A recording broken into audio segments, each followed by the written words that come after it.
Essa noite começamos o culto com a liturgia pelo nosso presbítero emérito Oséias, mas convidarei outros, tá bom? Se um dia você tiver, pastor, cutucar você falou que você começa o culto hoje, fala assim, fala não para mim, não é feio, né? Fala, não, pastor, vou fazer a abertura, não. Então, outros serão chamados, estou começando pelo nosso ancião-chefe aqui, para dar o exemplo, né, Oséias? Outros virão, então, é uma leitura bíblica. Oséias tem facilidade em falar, né? Mas se você tem facilidade e quiser fazer uma abertura, meditando, faça. Senão você faz uma leitura bíblica, uma oração, e saúde a igreja na paz do Senhor, assim, rapidamente. Fica do jeito de cada um, tá bom? E não vou fazer convite só aos presbíteros, também não, vou fazer toda a igreja, tá bom? Homens, mulheres, vamos fazendo aí uma escala bem grandona, hein? Bonita. Convido os irmãos a abrir vossas Bíblias no livro de Atos dos Apóstolos, capítulo 17.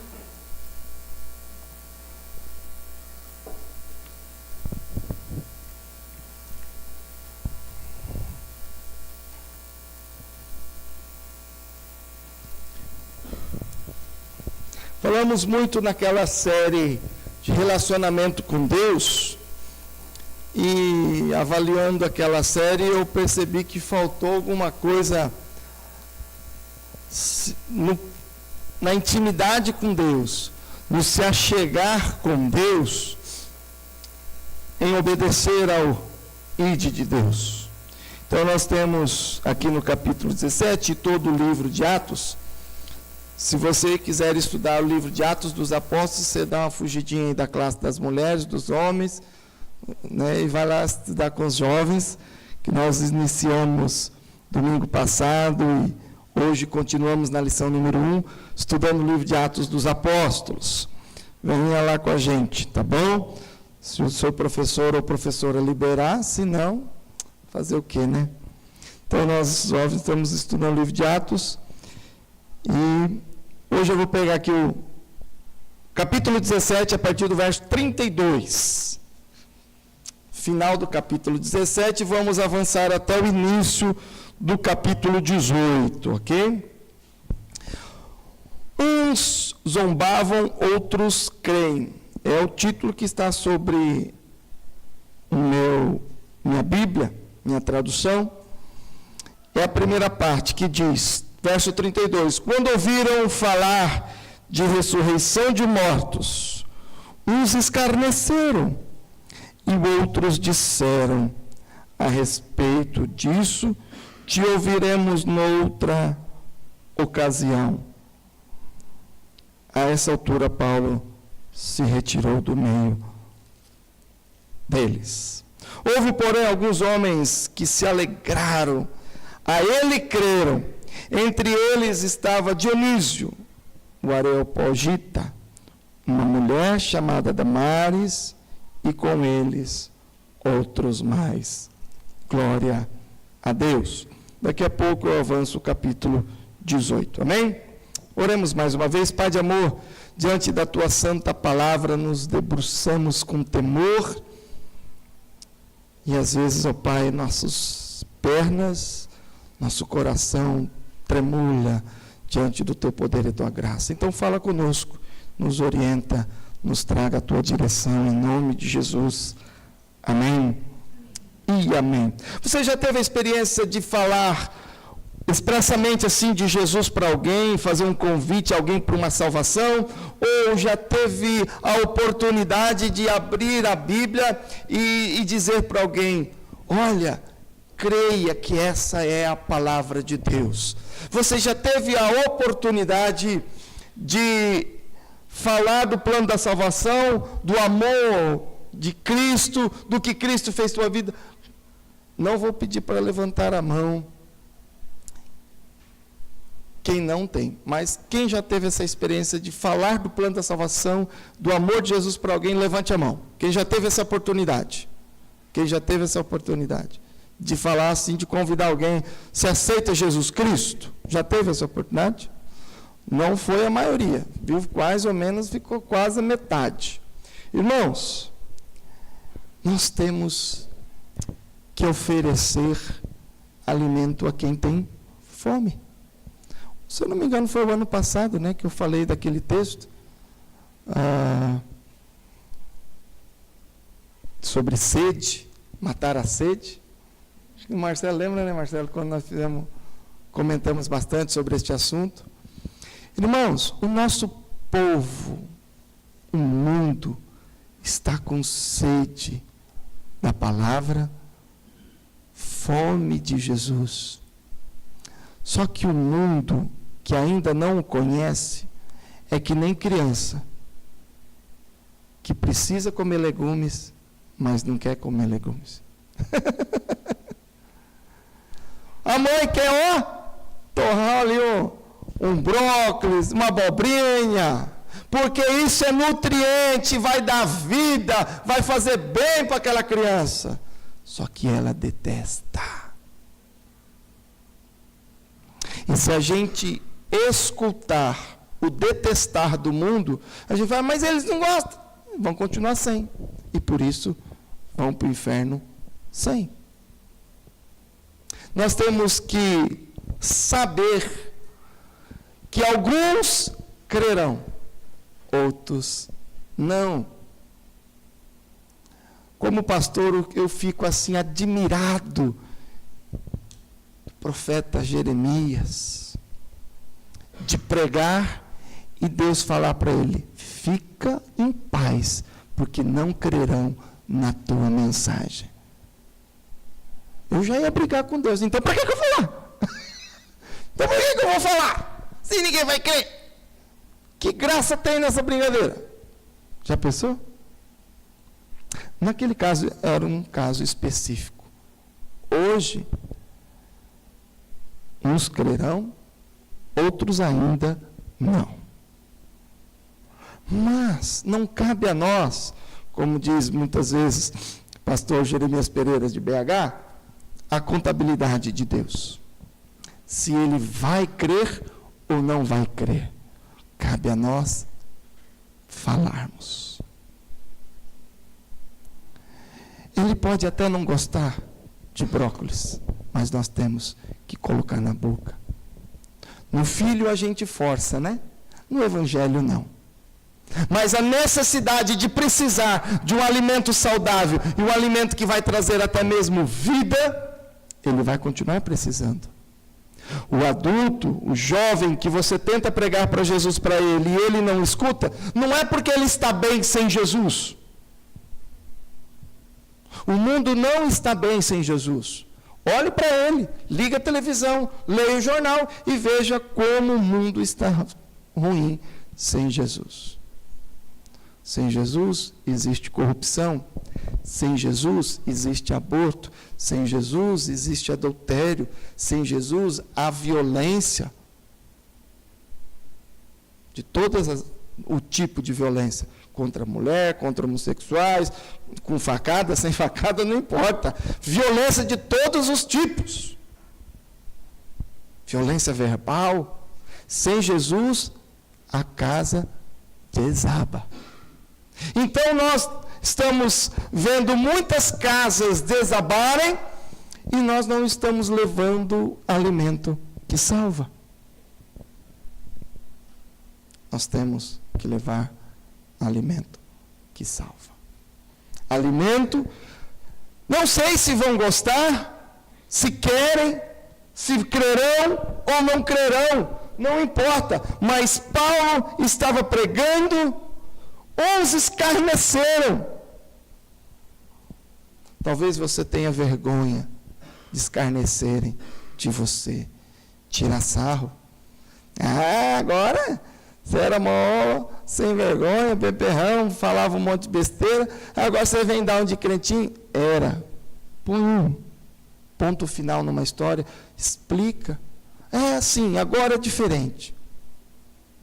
Explica o que Jesus fez na tua vida. Alguns vão escarnecer. Se essa zombaria permanecer, irmãos, tudo bem, deixa para lá. Isso está aqui, é bíblico. Alguns vão escarnecer. O que tem sério problema é nós nos envergonharmos de falar a palavra de Deus. E eu sei do que eu estou falando, porque na minha adolescência eu tinha vergonha de sair com a Bíblia na mão, tinha muita vergonha de falar de Jesus, porque na fase da adolescência ele tem que ser aceito pelo seu grupo. E chegar num grupinho, você o crente, é esquisito. E eu passei muita vergonha. Não perdi a fé, mas também não favorecia. Ficava, como a gente gosta de dizer, crente secreto. Crente 007. De preferência com a Bíblia pequenininha para esconder, ou uma pequenininha para a mulherada jogar dentro da bolsa e vai para a igreja. Ninguém sabe se está indo para a igreja, para a boate, para a praça, para o cinema, não sabe, porque a Bíblia está dentro da bolsa. Escondida. Mas nós não temos que ser assim. É um erro. É um erro que eu fiz e cometi na minha adolescência. Graças a Deus, passou. Aleluia. Amém? Você tem vergonha hoje de falar de Jesus? Você tem vergonha de carregar um biblão? Você tem vergonha de ser identificado como crente lá de onde você trabalha? Mesmo que escarneçam, mesmo que zombam, mesmo que te excluam dos convites sociais. Aquele crente lá não vai beber com nós mesmo. Aquele crente lá não vai farrear que nem a gente farreia. Então deixa quieto. Houve, porém, alguns, verso 34, que se agregaram a ele e creram. Entre eles estavam alguns aqui citados e outros que não foram inseridos na lista. Irmãos, é nisso que você tem que se apegar. Não se entristecer com a zombaria ou com aqueles que não creram, mas se apegar nas bênçãos e falar: alguns crerão, o Evangelho, a palavra de Deus não volta vazia. Amém? Uma vez uma senhora lá em Prudente ficou comovida, emocionada e liberta quando eu preguei um dia sobre aquele texto. Prega o Evangelho, porque a tua palavra de Deus não volta vazia. Porque ela pregava e não tinha respostas. E ela estava desanimada de falar de Deus no trabalho dela. E ela falou: pastor, então não está sendo em vão? Falei: irmã, aquela palavra vai germinar algum tempo. Lembra da parábola do semeador? O nosso dever é semear. Quem vai dar o crescimento? Não sei, às vezes os pássaros podem comer, os espinhos podem atrapalhar o crescimento, pode cair, em vez da terra boa, cai do lado na terra seca. Não é problema do semeador. O semeador não tem nada a ver com isso. Mas a uma caiu em terra boa, aleluia. Irmãos, se a gente for olhar a evangelização do aspecto matemático, a minoria se converterá. Um número pequeno se converterá da nossa pregação. Eu fico admirado com aquele vendedor de rua, vendedor de rede, vendedor, não sei, de arrumar cadeira de borracha, assim, daquela cordinha de plástico.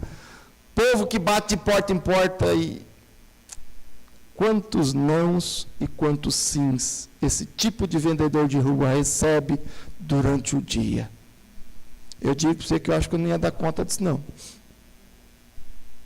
E na fé, eu creio que não é diferente. Na vida, nós vamos receber muito mais não. Irmãozinho, nossa, queria tanto que você fosse na igreja. Nosso Gé, dona Miriam, nós vamos receber muito não. Mas os sims, que nós vamos receber o sim, glória a Deus, aleluia. Nós teremos muitos nãos, poucos sims, Posso falar sims? Nãos, no plural existe. Sims existe? Existe. Desculpa aí se eu errei. Nãos? Nãos também não? Nenhum, nem outro? Ah, então tá bom, desculpa aí, inventei um negócio novo. Muitos não, e muitos e poucos sim. Ah, joia. Irmãos, seguindo o verso 1 do capítulo 18. Depois disto, deixando Paulo Atenas, partiu para Corinto. Lá encontrou certo judeu chamado Áquila, natural de Ponto, recentemente chegado da Itália com Priscila, sua mulher. Em vista de ter Cláudio decretado que todos os judeus se retirassem de Roma, Paulo aproximou-se deles. E posto que eram do mesmo ofício, passou a morar com eles e ali trabalhavam, pois a profissão deles era fazer tendas. E todos os sábados discorria na sinagoga, persuadindo tanto judeus como gregos. Eu gosto muito desse texto porque ele coloca, mesmo Paulo sendo grande apóstolo, missionário, primeira viagem missionária, segunda, terceira, ele coloca Paulo aqui numa condição em que ele está como qualquer um de nós. Fazedor de tendas. Né? É o construtor da época.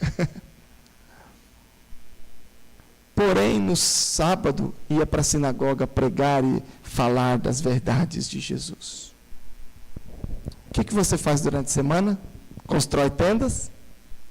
Trabalha no posto? No posto de saúde? Na clínica? Na escola?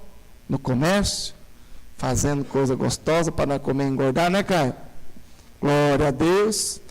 Irmãos do céu, esse menino fez muita gente pecar ontem. Fez muita gente pecar de gula. Caio, Deus unge as suas mãos, menino. Isso é uma bênção. Vai em frente, toca esse negócio. O dia que as pernas da mãe não aguentar mais, que a tua siga em frente. Tá bom? Deus abençoe o nome de Jesus. Você é um talento e nós te amamos. E continue assim que a gente gosta. Irmãos, durante a semana, Paulo estava fazendo tendas, mas no sábado ele pregava a palavra de Deus. Você se encaixa nessa situação? Muitas vezes nós falamos de missões, olhamos para Paulo, olhamos para os pastores, para os missionários, olhamos para os evangelistas, e a gente fala, eu não sou assim. Então tá.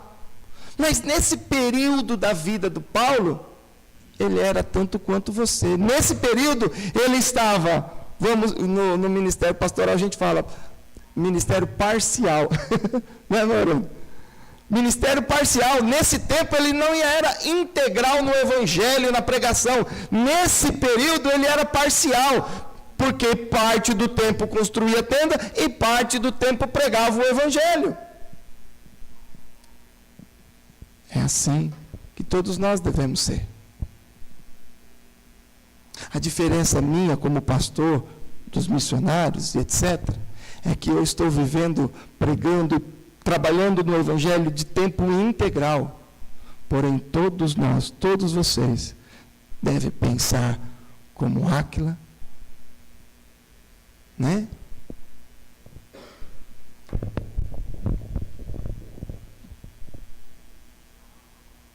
Como Paulo, que durante a semana tinha uma vida cotidiana, comum, do seu trabalho, que a gente chama de secular. Só que o trabalho de secular não impede de servirmos a Deus. Não pode impedir o nosso viver em servir na obra de Deus de alguma maneira. Por que estou falando de missões aos nossos jovens? Porque a gente sabe que, desde já, na escola, eles já estão trabalhando, estagiando, tem que aprender a dividir o seu tempo entre trabalho, estudo, família e a missão. A missão faz parte da vida de todo cristão, seja ele integral ou parcial, não importa. O quanto você dedica da sua vida cotidiana. Alguns já fizeram aquela brincadeira matemática de dar o dízimo do seu tempo para Deus. Você já fez isso? O que é o dízimo do seu tempo? Se o dia tem 24 horas, quanto tempo você... Eu falo brincadeira porque não é nada bíblico, isso não é uma ideia meio maluca. Quanto tempo do seu dia você dedica para as coisas de Deus? Será que 10% do seu dia? Seria quanto? 2 horas? E 40 ou 2 horas e pouquinho? Vamos ser bonzinhos e arredondar para menos. 2 horas por dia, entre oração, Bíblia, louvor, alguma visita, entre qualquer outra coisa. Talvez você esteja dedicando 5%, 2,5%, 1%. Ou talvez 0% para a obra de Deus. Se você é aquele crente que a gente costuma dizer, o domingueiro, só vai no culto de domingo. Não vai no GE, na célula, não vem no culto de quarta-feira, não vem na escola dominical, só do quinto. Ah, pastor, mas eu tenho uma vida com Deus em casa. Amém? É válido, eu não estou desprezando, tá? Se você vier apenas no culto de domingo, se a gente contar aqui o período, nosso culto é 1h30, se você contar o momento de comunhão, 2 horas de encontro na semana. Se 2 horas a gente está contando por dia, são 6 vezes menos o seu dízimo. Então, nós precisamos pensar no nosso tempo. A vida cristã, ela não é feita só de ler e estudar a palavra, mas de praticá-la. Uma vez eu comentei na vida da nossa igreja, na escola dominical, estou cansado de escola dominical. E olha que eu sou apaixonado, hein? Não se assuste com a minha frase. Estou cansado de pregar e de escola dominical. Mas como assim, você pode perguntar, pastor? É que eu estou cansado de falar, ensinar e ver poucos praticando. Nós temos que talvez não parar de estudar. Obviamente que não é isso que eu quero dizer. Mas nós devemos pensar em praticar um pouco mais. Lembra os nossos jovens que eu falei do nosso teatro na rua? É praticar, só ficar escutando palestra. Até quando? Escutar, escutar. No próximo Acampa Dentro, então, cada momento de encontro, um fica com a palavra, pelo menos. Pelo menos já começa a praticar falando. Nós temos que começar a praticar. Praticar de qualquer maneira. Seja no sábado, como era o caso aqui de Paulo, durante o próprio emprego, não importa. Nós devemos ter o exemplo de Paulo, Áquila e a esposa Priscila. A partir do verso 5 do capítulo 18 de Atos, quando Silas e Timóteo desceram da Macedônia, Paulo se entregou totalmente à palavra, testemunhando aos judeus que o Cristo é Jesus. Opondo-se eles e blasfemando, sacudiu Paulo as vestes e disse: sobre a vossa cabeça o vosso sangue, eu dele estou limpo e desde agora vou para os gentios. Paulo decidiu então, depois de um tempo passando com Áquila, a fazer tendas e dividir o seu tempo com o ministério. Agora eu vou o tempo integral. Agora ele voltou àquilo que ele já tinha consciência e já tinha feito. Nós já estamos aqui no período do segunda viagem missionária de Paulo.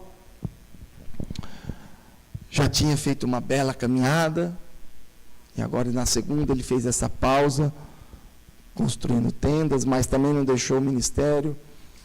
Mas aí ele falou, agora eu vou me lançar por tempo integral novamente. Eu não sei quantos de nós, em nossas igrejas, temos nos despertado para isso. A igreja precisa ser uma igreja missionária, não só em contribuir e ajudar como missionário lá. Mas eu fiz parte de uma geração de seminaristas, na qual no presbitério de minha origem, presbitério de Prudente, tinha um encontro chamado Encontro do Vocacionado Nível Presbiterial. Todo ano tinha um encontro do vocacionado, em que o presbitério chamava como palestrante, que falava sobre a missão, sobre o chamamento, sobre o despertar ao ID, como pastor ou como missionário, de uma maneira integral, o ministério. E desse período, no nosso presbitério de Prudente, surgiu muitos vocacionados. Não sei se hoje lá ainda existe esse encontro. Acredito que não. Porém, foi um período muito fértil. Quanto mais se falava do chamado, mais chamado existia. No período em que eu estive no seminário de Londrina, o presbitério de Prudente foi o segundo presbitério a enviar mais seminaristas para o seminário, perdendo apenas para o próprio presbitério de Londrina. No meu período que eu estive lá, teve 2 anos que tivemos 11 seminaristas do mesmo presbitério no seminário de Londrina. Não é pouco não, hein? Pelo fato de ter 11, o presbitério ganhou bolsa de 1. Acima de 10 ganhavam uma mensalidade. Nós fomos presenteados assim. Irmãos, isso é fruto daquele trabalho do presbitério de Presidente Prudente, trabalho também do pastor Juliano, uma bênção nas nossas vidas, que era um homem, graças a Deus, está lá a nossa IPI de IEP, presbitério de Assis, que tem no coração esse desejo de gerar pastores a partir do pastorado dele. Pastor que gera pastor. Muitos pastores surgiram do ministério do pastor Juliano e do ministério do presbitério em vocacionar.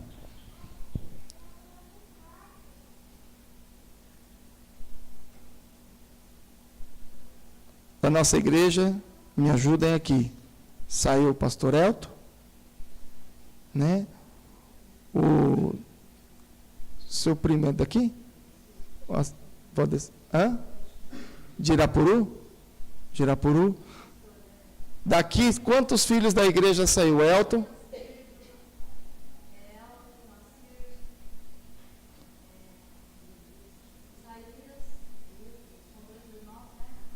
Uns 5, 6. Uns 7. Isso. O último foi o Eltinho, né? O último foi o Elton. O Elton foi para o seminário 1 ano na minha frente. E eu fui calouro dele no ano seguinte.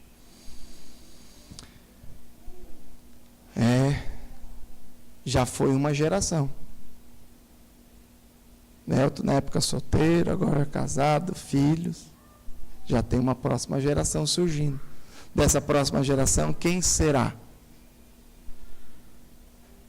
Quem será? A igreja não pode parar de gerar missionários e pastores. Que pastor também morre, viu, gente? Infelizmente, um dia chega o meu dia.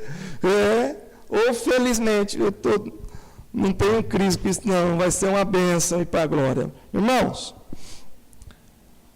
nós temos que pensar que a igreja continua. O pai, o empresário, pensa em passar as suas propriedades, seus bens para os filhos. Ensinar que eles administrem bem. A igreja tem que dar continuidade para que novos pastores venham. E também, não pensando só em pastores aqui, mas também esparramar pelo mundo. Paulo disse, minha missão é com os gentios, é perambular por este mundo, e vou embora. Paulo ali, judeu, tinha o sonho de subir o mapa e parar na Espanha. Infelizmente não chegou lá. Tudo indica que morreu preso em Roma. Irmãos, um homem que queria levar o Evangelho de Jesus para o mundo. Alguns falaram, nós vamos ficar por aqui. Pedrão ficou em Jerusalém. O Pedro falou, meu ministério pastoral é aqui em Jerusalém, eu não vou sair. Paulo falou, não, o meu é o contrário, o meu é esparramar. Eu vou, texto clássico das missões, Samaria, Judéia, Samaria, até os confins da terra. O Paulo queria ir para os confins da terra. E nós, como igreja, temos que ter essa visão. O local, fora, formar pastores para as nossas igrejas aqui, formar missionários para ir para fora, ou investindo em missionários que estão indo para fora. Mas, num primeiro ponto que eu disse, você é um missionário aqui. A igreja, nós pastores, nós pensamos na vida da igreja assim, amplo. Eu estou pensando em jovens para ser tempo integral, estou pensando em outros parcial, estou pensando... O pastor quer ter vários tentáculos no ministério, mas você tem que pensar no seu ministério. Ah, pastor, eu não penso muito nisso não. Ah, então você é um baita de um crente meia boca, viu? Porque você tem que praticar a palavra de Deus. E nós não precisamos viver assim. Ou é quente ou é frio. O morto, o morno é jogado fora. Irmãos, busquemos o exemplo de Paulo. Seja parcial ou seja integral, nós devemos, nessa noite, nos dispor. Pastor, como que eu faço isso? Como que eu me disponho para a obra de Deus? É fácil, mas fácil demais. Só tem um complicador. Que seja sincero e que seja verdadeiro. É tão fácil que você pode fazer aqui agora, com 2 momentos nessa oração que eu vou te ensinar.